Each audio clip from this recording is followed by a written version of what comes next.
Hey guys, welcome back. So I want to talk about lore for a minute, because the deeper we get into the Wandavision series, certain things just kind of start standing out. And so at this point, episode 8 is already live, so if you haven't seen it, do check it out, because there was a few things in episode 8 that I feel like drew from your mid-90s Scarlet Witch series, and because of that, I just wanted to hold up the comparison and share some of my thoughts, because I feel like the show is pulling heavy from this series specifically. So with that said, there's definitely gonna be some spoilers, so keep that in mind going in case you need to watch this later, but I just wanted to let you know. But before we get into it, if you're new to the channel, be sure to subscribe to catch the spills every week, and don't forget to hit that bell up top so we can squad up in the comments for the first hour.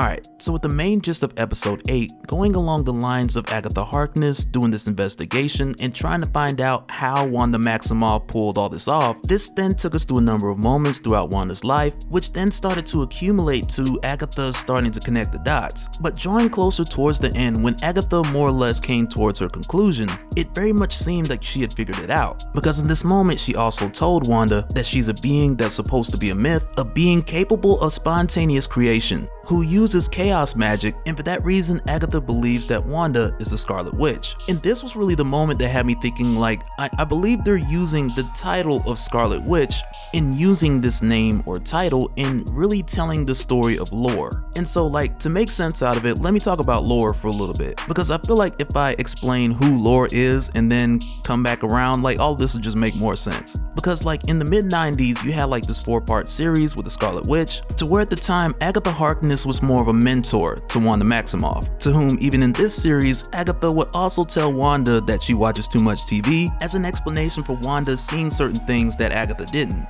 But during this time Wanda had reached out to Agatha Harkness from the Avengers compound, because she was having these nightmares of this creature who was absorbing other witches into itself, and at the end of the nightmare the creature ripped its face off and it was Wanda. But at the time, with Wanda reaching out to Agatha with this information and inquiring her help, at the time Agatha, she was only aware that Wanda was a Nexus being, but even still with knowing that, Agatha wasn't fully aware of what that meant. And for that reason, back then, Agatha, she was investigating on Wanda's behalf in order to try and help Wanda and figure out what exactly this meant. But at the time, initially Agatha had drawn the conclusion that Wanda had just been having these nightmares because of everything that she had been through up to this point, between the history of her father and her brother, and Master Pandemonium revealing the truth about her twins, with them being pieces of Mephisto's soul, and it was the trauma from these events that were triggering her hex powers and allowing her to see into other realities because she's a Nexus being, which I talked about more in the previous video, with that being someone who belongs to different timelines and realities. But for Wanda, it opens up a very interesting mixture that's kind of like a perfect storm, because with her mutant powers being more or less matter manipulation, and then on top of that she's a witch, and then on top of that she's a Nexus being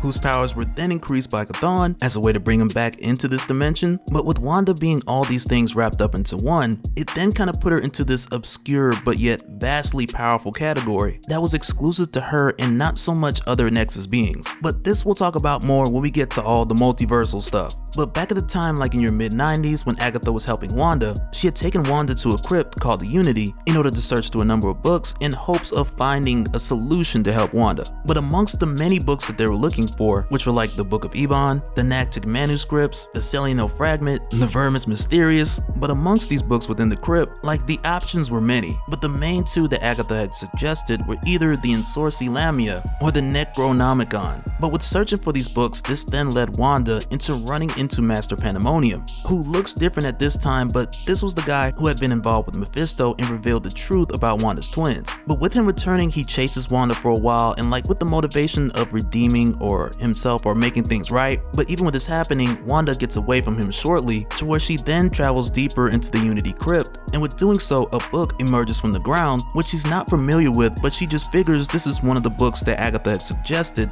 that would be able to help Wanda fix her situation. But when Wanda goes forward and she reads from this mysterious book that just grew out of the ground for her, it's here that she sees that this book, which is written in a language that wouldn't be decipherable to just the average person, but as soon as she opens it up, she's able to read it and just comprehend it right away. But when she starts reading this book, she then finds that it tells her the deeper meaning of what a Nexus being is. Because for each Nexus being, you have one version of that person who exists on each parallel world, and between them they're all connected with mystic energy. And throughout the multiverse, their powers are all different, and no two can exist in the same dimension simultaneously. But with Wanda reading through this book and essentially discovering what she is, she then also picks up this message that's like kinda in between the lines, that's a message for warning of a predatory variant amongst her Nexus beings by the name of Lore, who uses madness throughout the multiverse and deceit to prey on the other variations throughout the Nexus. But after Wanda had found this book and got this information, she's then chased off again by Pandemonium,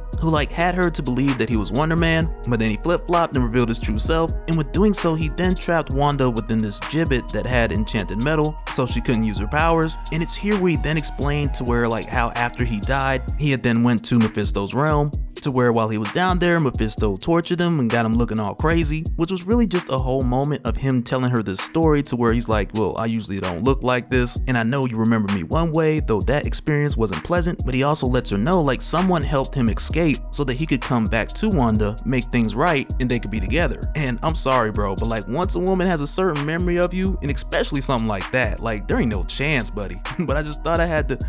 somebody need to hear that. But not long after, Agatha, she then finds Wanda, and together both Agatha and Wanda, they trap Pandemonium within the gibbet which Wanda was just held in. But when they do, Pandemonium's just like, this isn't what the lady said would happen. And the lady that he's referring to is the person that helped him get out so that he could then go after and find Wanda. And this lady then reveals herself to be Lore. And when she appears before Scarlet Witch, she is a mirror image of Wanda. And she's made her way into this reality, though not physically because Nexus beings can't exist within the same reality as far as both of their bodies. But Lore, she appears here as a revenant because Wanda's madness opened up a doorway which allowed Lore to come through. And this is where I believe like Wandavision is showing us Lore but calling her Scarlet Witch. Because with the whole idea of Wanda doing all these things and not knowing how she did it, and then on top of that you also got Agatha Harkness who's like, well, I don't know how you did it either. Like, to me it just makes sense that there has to be another type of character, like a Lore type character, who Wanda had also brought into the MCU by way of her madness using her Nexus connection and pulling Lore into her reality, which in this case would have been done just a little bit differently with Wanda's first interaction with the Mind Stone, to where then she was probably just transformed and she created Lore, much like Banner, Ultron, and Tony created Vision. And this version of Lore, who they're calling the Scarlet Witch,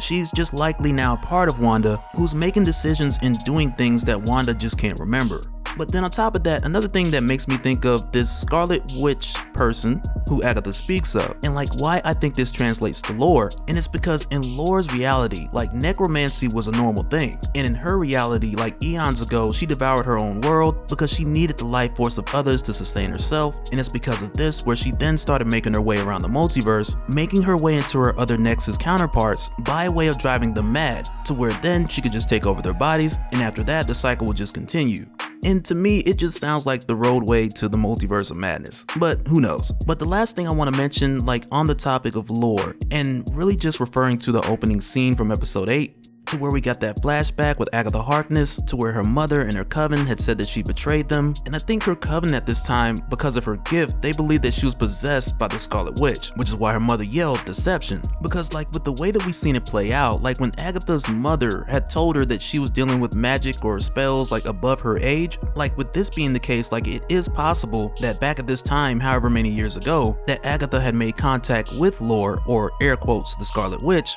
And this is how Agatha got her gift, so to speak, which she was begging her mother and her coven to teach her how to use, but then in return her mother refused to help her because Agatha had been displaying the exact powers of Lore, or in this case the Scarlet Witch, who they had feared this prophecy of. And it's because of that Agatha's coven could have wrongfully believed that she was a Nexus being, when all the while she had summoned the Scarlet Witch after dabbling into chaos magic, but the true Scarlet Witch wouldn't show up till later on when Wanda volunteered and she possibly brought forth the Scarlet Witch, with her going mad at the moment, but then also having her gumbo of powers amplified by the Mind Stone. But I don't want to go too deep into theories, I just wanted to share some of my thoughts and talk a bit about Lore with you guys, and talk about how she made her way to Wanda by way of using nightmares to draw her to madness in order to open doors in the multiverse, but who knows what any of that means. But I will say, like, just to close it off, like if we do see that this purple magic has any connection or tie to Lore, like I do want to mention that Lore was defeated by way of Wanda using probability spells, as well as her getting help from all the falling Nexus, or the other Nexus beings which Lore absorbed, with them turning on Lore and having all of their life force freed once again. And so now real quick, I want to give a shout out to all the patrons. Thank you guys for all of your support. And for anyone who's new here who wants more information on how to support the channel, I got a link below so you can go to patreon.com/dopespill. But that'll do it for this one, guys. Like, let me know either in the comments or over on Discord. Like, do you feel like I'm reaching, or do you see some similarities here too? Because I really just feel like purple was an interesting color for them to pick for Agatha's powers. But let me know your thoughts, and we'll do it again on the next one. Alright, later.